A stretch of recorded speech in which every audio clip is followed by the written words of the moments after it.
You know what he told me? He said, I can learn. SubhanAllah, man, 10 years old. MashaAllah, may Allah, give you tawfiq and protect you.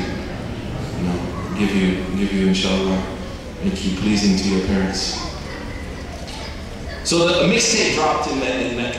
Mixtape, right? Carter 1. Dropped in Mecca. I was a bilam in that guy. I got that dude. And it basically was going after the character of the Prophet. Attacking him. Yeah, they understood the power of popular culture. The power of creating rhetoric.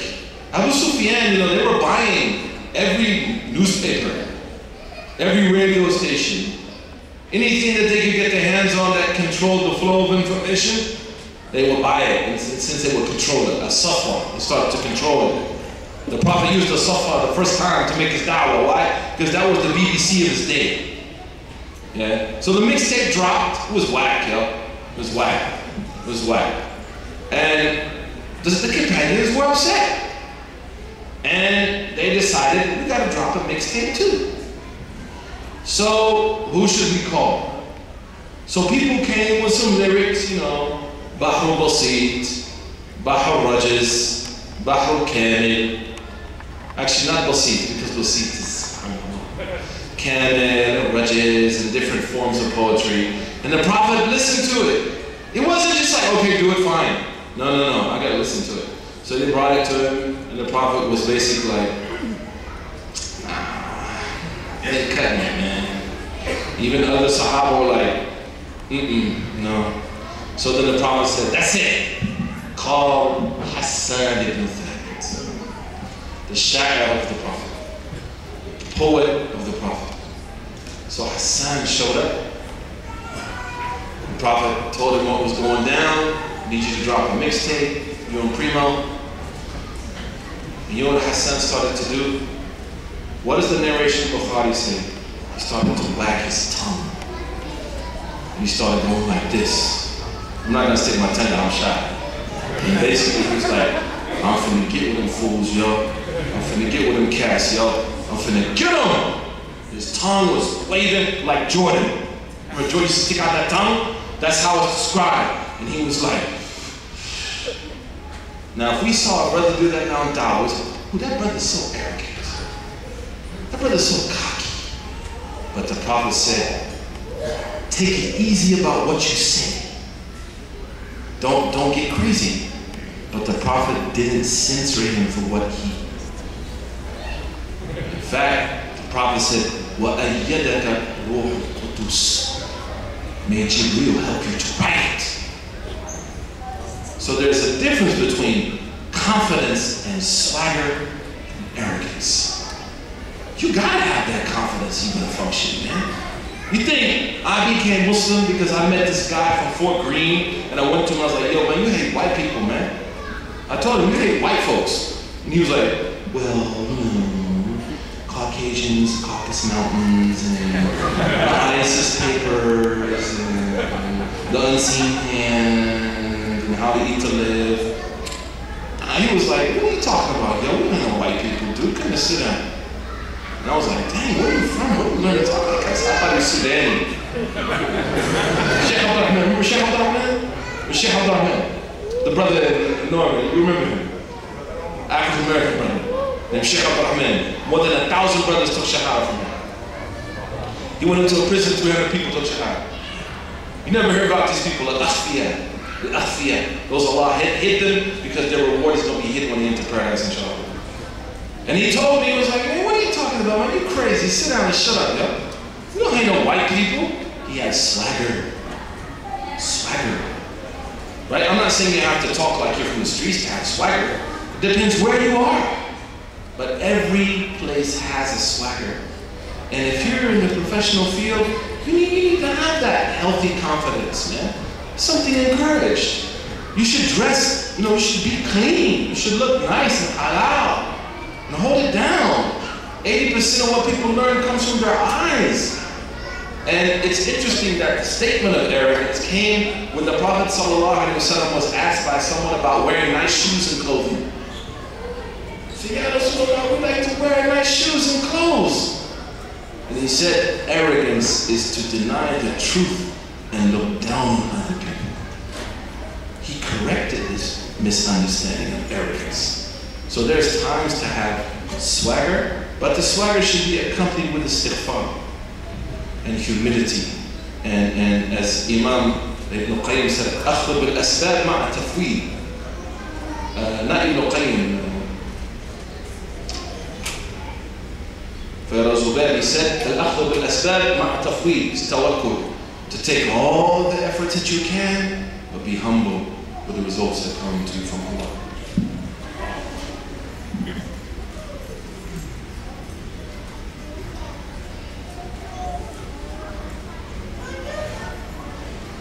Western culture has no barriers to prevent social deterioration. An example is homosexuality. 30 years ago it was illegal. Today it's celebrated. As our American Western culture increasingly progresses towards a bottomless pit of morality, how do we prevent the minds of our youth from being distorted? Kids are so impressionable that when they come into contact with other kids who are not raised in the similar fashion, they are impacted. Total separation is not realistic nor desirable. What is a healthy medium? Number one, as someone who's born in the Western culture, I find the question a little offensive, man. Because my mother raised me right. I was just crazy. Yeah. And there are mechanisms within American Western culture to prevent social deterioration. They're just not strong. I'll give you an example. In California, the Interfaith Council of California passed a bill that forced the state of California, even though it's broke, survived, terminated, man, yeah, to give children under the age of 13 insurance. Right? I remember in 1999, the evangelical Christian, the local interfaith group in Oklahoma came to me and said, if Bush wins, you're in trouble. I laughed at him. I wasn't in favor of Bush anyways because I know what that means to inner city Muslims and Muslims in the urban societies, right? Because he's going to gentrify the whole country. But I laughed at them. They said, these people are going to come after your community. I thought he was joking around, right? My mother, we didn't eat in restaurants. Again, we have to be careful how we do. And that could be offensive to converts. We just come at them like that, man. My mother, if you went home before nighttime, you were getting beat down, dude. Auntie style, chachi style. Yeah. I had to have my clothes ironed when I went to school. Yeah. I had to pray before I eat at the dinner table. But in general, not only in the West are we seeing deterioration. Go to Saudi, man. I was in Medina, there was a gang fight amongst Saudi Muslim youth at a mall in front of the Masjid of the Prophet. So this deterioration is not only here, this deterioration is across the board. I agree with you that it's definitely much more difficult here than in other places. But the first question I got at Masjid al-Azhar working as a mufti was a girl who fell into zina. She had a black hijab on and a black jilbab. You would never thought she was the one. So you need to be careful. Fitna is fitna. Fitna doesn't know a country. And nor does shaitan. But I agree with the statement that we cannot incubate them. And that's why I challenge Islamic schools to re-examine the philosophy as to why they were built.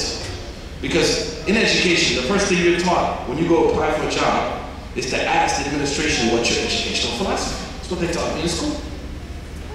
If we were to ask many people 20, 30 years ago, why are we building Islamic schools? They would have said to protect ourselves from the kuffar.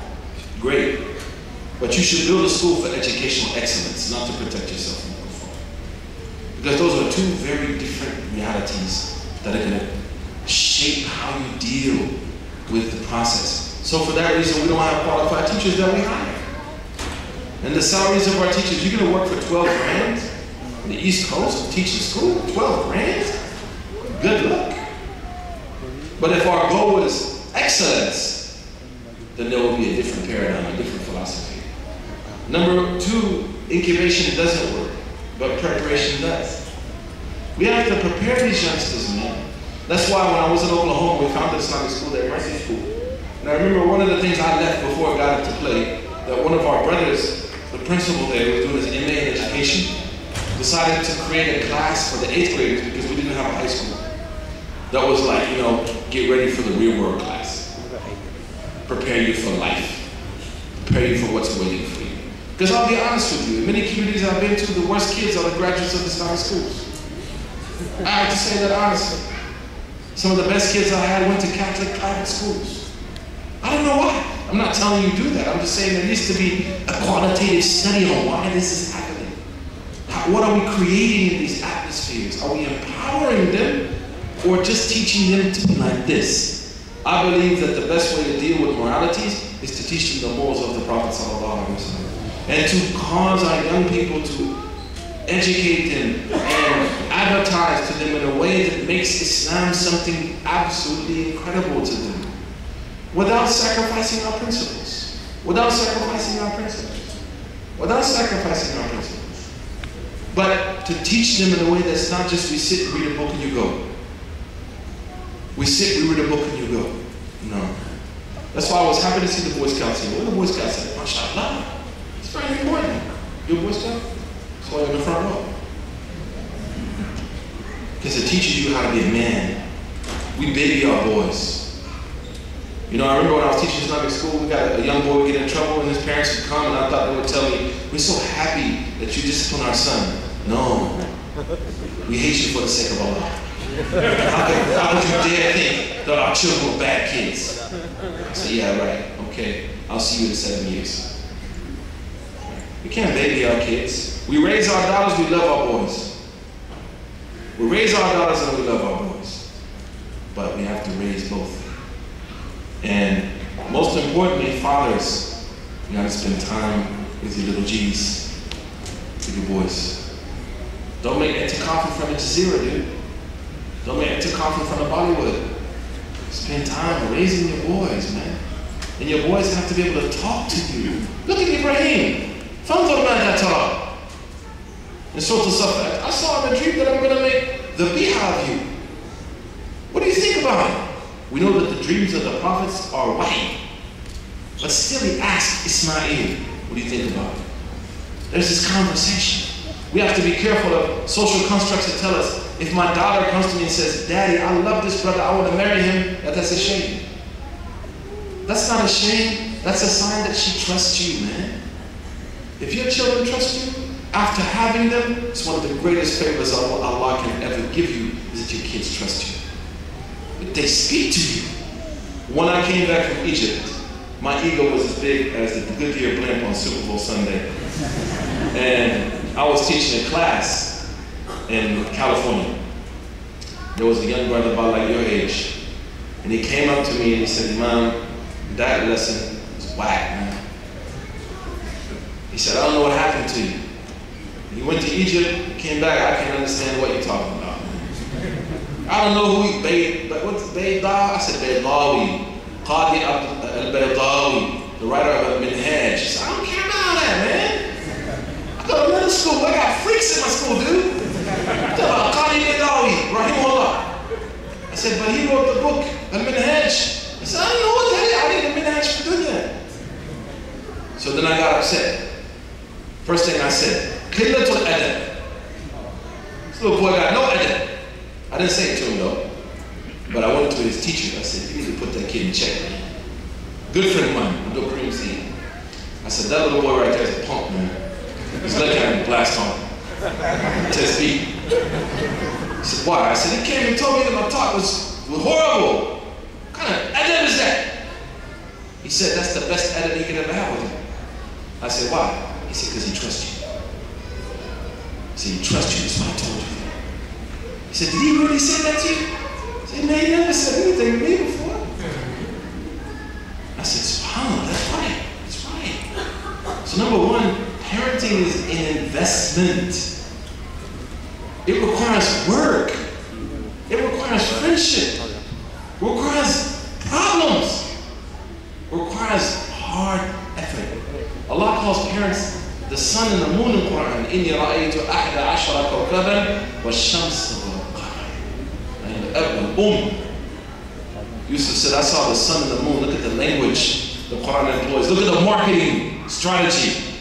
The kids are the stars. The mother is the moon because she reflects the light of the father if he's holding it down. And the father is the sun. That's the source of nur for the whole household. Yeah? I mean, that's incredible. Picasso got nothing on that. One of the young people came to me and said,